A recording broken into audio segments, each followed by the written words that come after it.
This is lecture 4 on Unit 4 in the course of Discrete Mathematics।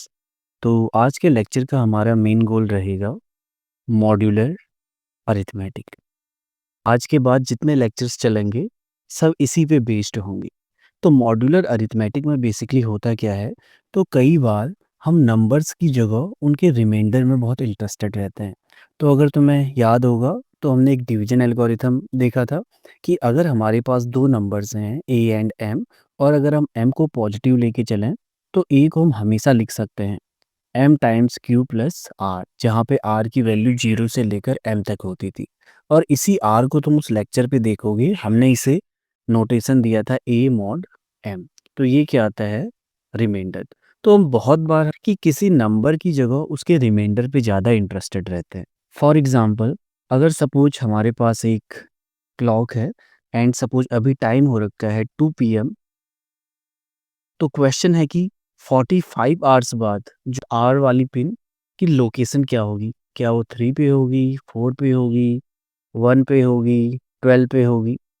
तो तुम अपना answer just chat box में लिख सकते हो कि 45 आवर्स बाद टाइम क्या होगा। तो इसके लिए अगर तुम देखोगे, अगर जब तुम कैलकुलेट करने जाओगे तो तुम रियलाइज़ करोगे, एक तो हम इसे 2 तरीके से कर सकते हैं कि या तो हमें पता है कि 24 आवर्स के बाद जो ये आर वाली पिन है ये सेम लोकेशन पे आ जाएगी, या 12 आवर के बाद अगेन सेम लोकेशन पे आएगी, बट एएम वाला चेंज हो जाएगा पीएम पे एंड पीएम वाला चेंज हो जाएगा एएम पे। तो तुम ऐसे ही 12 का मल्टीपल देखोगे और फिर उसके बाद रिमाइंडर देख के somehow you can calculate this. तो इस तरीके से हम कई बार क्या रहते हैं कि किसी एक्चुअल नंबर की जगह हम उसके रिमाइंडर पे ज़्यादा इंटरेस्टेड रहते हैं, क्योंकि उसकी हेल्प से हम कुछ नई इन्फॉर्मेशन बता सकते हैं। तो मॉड्यूलर अरिथमेटिक में रिमाइंडर एक बहुत बड़ा रोल प्ले करता है। अब पहली डेफिनेशन हम देखते हैं कॉन्ग्रुएंस मॉड्यूलो एम की। So let A and B B two integers. अगर हमारे पास कोई दो इंटीजर्स दे रखे हैं and let m is a positive integer, so we say a is congruent to b modulo m if m divides a minus b। Okay, और इसके लिए हम नोटेशन क्या यूज करते हैं, a is congruent to b modulo m। तो बीच में equal की जगह कौन सा नोटेशन रहता है, इक्विवेलेंस वाला। ओके, तो तुम इसका बहुत ध्यान रखना कि A congruent to B modulo M का क्या मतलब है कि एम क्या करता है, ए और बी के डिफरेंस को डिवाइड करता है। तो अभी हम इधर ही से कुछ चीज़ें ऑब्जर्व करते हैं कि अगर एम डिवाइड करता है ए माइनस बी को, तो ए माइनस बी को हम कैसे लिख सकते हैं, M times some integer where K क्या होगा, कोई इंटीजर। तो अगर ए और बी कॉन्ग्रुएंट हैं तो ए की फॉर्म क्या होगी, ए प्लस एम टाइम्स की।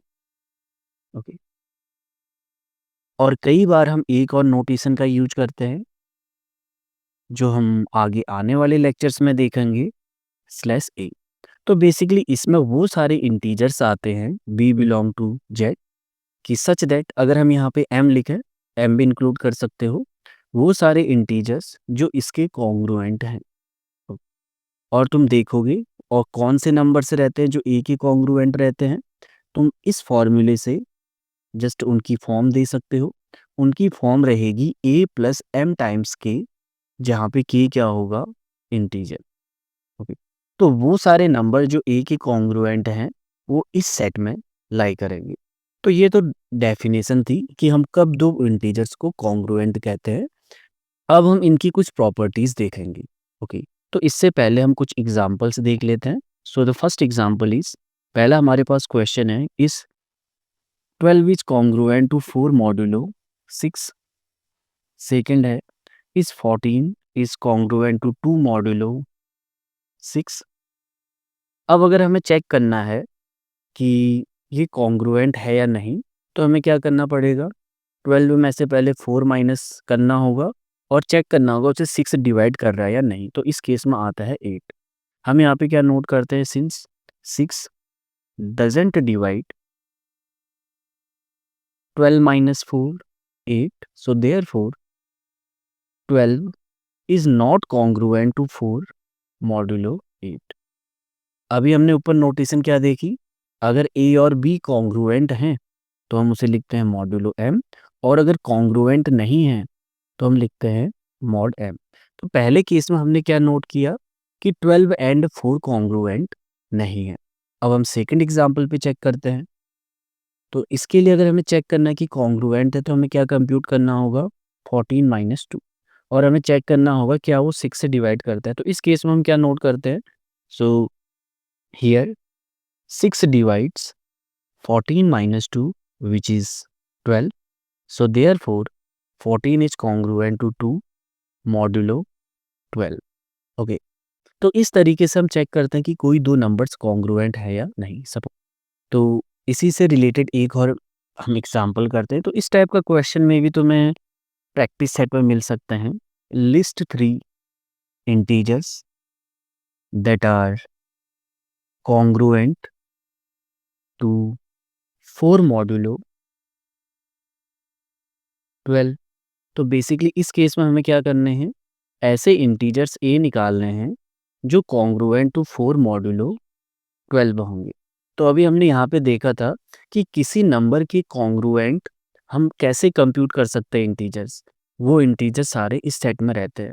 तो वो सारे नंबर्स जो 4 के कॉन्ग्रुएंट होंगे वो कहाँ पे लाई करेंगे, इस सेट में 12 में। और इस सेट में किस टाइप के एलिमेंट आएंगे, 4 प्लस 12 की, जहाँ पे के क्या है, इंटीजर्स। अब हमें 3 इंटीजर्स निकालने हैं तो हम के की वैल्यू 0 ले सकते हैं, 1 ले सकते हैं एंड 2, और तुम नेगेटिव में भी ले सकते हो। ओके, तो के इक्वल टू 0 पे हमारे पास क्या मिला, 4। और तुम चेक कर सकते हो 4 क्या है, खुद के कॉन्ग्रुएंट तो होगा ही होगा। अब के इक्वल टू अगर हम 1 लें तो हमें नंबर मिल रहा है 16। तुम चेक कर सकते हो 16 is congruent to 4 modulo 12। And अगर हम ये कंप्यूट करें तो 28, तो ये भी क्या है, कॉन्ग्रुएंट। तो इस तरीके से हम क्या कर सकते हैं, अगर हमें 10 इंटीजर्स भी पूछे हैं हम वो भी कंप्यूट कर सकते हैं। वो सारे नंबर किस सेट में लाई करेंगे, जिसके हमें कॉन्ग्रुएंट ढूंढने हैं। तो अब हम आते हैं मेन प्रॉपर्टीज पे। तो कॉन्ग्रुएंस की जो पहली हम कुछ प्रॉपर्टीज नोट करते हैं। तो पहली प्रॉपर्टी क्या रहती है, ओके, सो यहाँ पर भी एज्यूम करके चलते हैं, नाउ लेट एम बी ए पॉजिटिव इंटीजर, और इसी हम कॉन्ग्रुएंस की प्रॉपर्टी देखते हैं। तो पहली प्रॉपर्टी क्या है कि हर कोई इंटीजर खुद के कॉन्ग्रुएंट होता है, modulo M. This is true for all A belong to Z. ऐसा क्यों, क्योंकि अगर हम ए माइनस ए करें तो 0, और हमें पता है कि एम 0 को हमेशा डिवाइड करता है, तो इसलिए पहली प्रॉपर्टी तो ट्रू है। सेकेंड प्रॉपर्टी अगर हम देखें, if A is congruent to B modulo M then B भी कॉन्ग्रुएंट होगा ए के, ए मॉड्यूलो एम के। ऐसा क्यों, क्योंकि अगर हम A is congruent to B modulo M है तो हमें पता है M divides A minus B. तो जैसे ही अगर एम डिवाइड करेगा तो ए माइनस बी को हम कैसे लिख सकते हैं, एम टाइम्स के, जहाँ पे के क्या होगा, कोई इंटीजर। तो यहाँ से अगर हम दोनों साइड माइनस से मल्टीप्लाई करें तो यहाँ पे क्या आ जाएगा, एम टाइम्स माइनस के। अगेन ये भी क्या है, एक इंटीजर है, और ये क्या इम्प्लाई कर रहा है, एम डिवाइड्स बी माइनस ए। तो ये प्रॉपर्टी हमारे पास रहती है कि जब भी ए और बी कॉन्ग्रुएंट हैं तो बी और ए भी कॉन्ग्रुएंट होंगे, and this is true for all integers A comma B. Third property, ये तुम्हें खुद चेक करना है कि अगर A is congruent to B modulo M है and B is congruent to C modulo M है, then A is congruent to C modulo M. Okay, तो इसके लिए मैं जस्ट मैं एक हिंट दे देता हूँ। यहाँ पे हमें क्या दे रखा है, M divides A minus B, M divides B minus C. और बहुत पहले हमने एक प्रॉपर्टी दे रखी थी कि अगर एम दो नंबर्स को डिवाइड करता है, से M divides X, M divides Y, तो एम उनके सम को भी डिवाइड करेगा। ओके, तो तुम्हें इस प्रॉपर्टी का यूज करके देखना है कि क्या थर्ड प्रॉपर्टी ट्रू होती है for all A comma B comma C belong to Z. तो ये तो कुछ बेसिक प्रॉपर्टीज है कॉन्ग्रुएंस मॉडुलो एम की, कि हर कोई नंबर खुद के कॉन्ग्रुएंट होता है। अगर ए बी के कॉन्ग्रुएंट है तो बी ए के भी कॉन्ग्रुएंट होगा। एंड थर्ड प्रॉपर्टी, अगर ए बी के कॉन्ग्रुएंट है, बी सी के कॉन्ग्रुएंट है, तो ए सी के कॉन्ग्रुएंट है। और अगर तुम यहाँ से प्रॉपर्टी नोट करोगे तो पहली प्रॉपर्टी कैसी है, जैसे रिफ्लेक्सिव प्रॉपर्टी होती है कि हर एलिमेंट खुद के साथ रिलेटेड है। दूसरी प्रॉपर्टी कैसी है, symmetric, A comma B. And third property किस तरीके से है, ट्रांजिटिव। तो अगर हम एक रिलेशन डिफाइन करें आर ऑन जेड, एक रिलेशन हम डिफाइन कर रहे हैं, इसमें हम क्या डिनोट कर रहे हैं कि A is related to B if A is congruent to B modulo M. तो हमने एक रिलेशन डिफाइन कर दिया आर ऑन जेड कि दो एलिमेंट रिलेटेड होंगे अगर ए और बी कॉन्ग्रुएंट होंगे। तो तुम ऊपर की सारी प्रॉपर्टीज से क्या देखोगे, from the above properties 1 2 3 this congruence modulo M is an equivalence relation. Okay, अब एक और इम्पॉर्टेंट प्रॉपर्टी जो हमें नेक्स्ट यूनिट्स में बहुत ज़रूरत पड़ेगी, कि अगर हमारे पास कोई एक इंटीजर है, so now let A B an integer and m again positive हमारे पास इंटीजर है, तो a हमेशा a मॉड्यूलो m के कॉन्ग्रुएंट होगा। a mod m modulo m। तो पहला a मॉड m क्या बताता है, ये बताता है जो इसका रिमाइंडर आता है डिवीजन एल्गोरिथम से r, कि अगर हम a को m से डिवाइड करें तो हमारे पास पता है m क्यू प्लस r रहेगा, जहाँ पे r की वैल्यू 0 से लेकर m। तो हर कोई नंबर, तो ये रिजल्ट क्या बता रहा है कि हर कोई नंबर उसके रिमाइंडर के क्या रहता है, कॉन्ग्रुएंट। और रिमाइंडर किससे हमें मिल रहा है, मॉड m करने से। ऐसा क्यों, ये वाली प्रॉपर्टी तुम्हें यहीं से पता चलेगा कि अगर हम a में से उसके रिमाइंडर को माइनस कर दें, हमें क्या मिल रहा है, m टाइम्स द कोशिएंट। तो इसका मतलब क्या हो गया, m divides a minus r। But r को हम कैसे लिखते हैं, a minus a mod m। इसलिए ये हमारे पास हमेशा प्रॉपर्टी रहती है। तो लेटर ऑन इस प्रॉपर्टी का यूज हम बहुत फ्रिक्वेंटली करेंगे। किस टाइप के एग्जाम्पल पे, सपोज हमारे पास दे रखा है 25x is congruent to 2 modulo 6। यहाँ पे हमारे पास x कोई वेरिएबल है और इस इक्वेशन को हम कैसे लिख सकते हैं, x is congruent to 2 modulo 6। Okay, क्योंकि हम यहाँ पे जो 25 को उसके रिमाइंडर से रिप्लेस कर सकते हैं। बट ये आया कैसे, इसके लिए हमें मे बी एक प्रॉपर्टी की और ज़रूरत पड़ सकती है, तो हम जस्ट वो प्रॉपर्टीज डिस्कस करते हैं। ओके, तो पहली प्रॉपर्टी हमारे पास यहाँ पे क्या रहता है, इसके लिए हम मान के चलते हैं कि सपोज हमारे पास दो कॉन्ग्रुएंस रिलेशन गिवन है। Suppose A is congruent to B modulo M and C is congruent to B modulo M. तो पहला रिजल्ट है कि अगर हम दोनों को ऐड कर दें, a प्लस सी, ये कॉन्ग्रुएंट किसके होगा, b plus D modulo m। अब ये तुम्हें खुद इसका प्रूफ सोचना है याद रखने के लिए, अदरवाइज तुम प्रॉपर्टीज भी याद रख सकते हो। तो a times C congruent to b times D modulo m। और प्रूफ के लिए जैसे हमने यहाँ पे आइडियाज यूज किए हुए हैं, तो मैं यही आइडियाज देखने हैं। ओके, तो ये हमारे पास प्रॉपर्टी होती है। अब हम देखते हैं कि इस प्रॉपर्टी की हेल्प से और इस प्रॉपर्टी की हेल्प से हम ये कैसे प्रूव कर सकते हैं।